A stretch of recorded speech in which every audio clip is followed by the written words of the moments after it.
کسی شہر میں ایک کفن چور آیا جو راتوں کو قبروں میں سوراخ کر کے تنے کشتگاں سے کفن کھینچ لیتا۔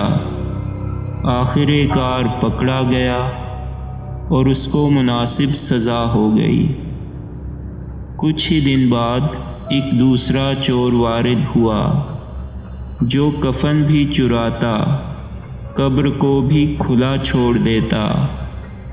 دوسرا چور بھی رکن انصاف کے پاس لایا گیا اور مہمان زندہ ہوا۔ پھر یکایک کسی تیسرے چور کا غل مچا جو کفن بھی چراتا، قبر کو بھی کھلا چھوڑ دیتا اور مردہ بدن کو برہنہ کسی راہ پر ڈال دیتا۔ شہر والے جب اسے عدالت میں لائے تو قاضی نے اس کی سزا کو سناتے ہوئے فیصلہ یوں لکھا: خداوند، پہلے کفن چور کو اپنی رحمت میں رکھنا کہ وہ آدمی خوب تھا۔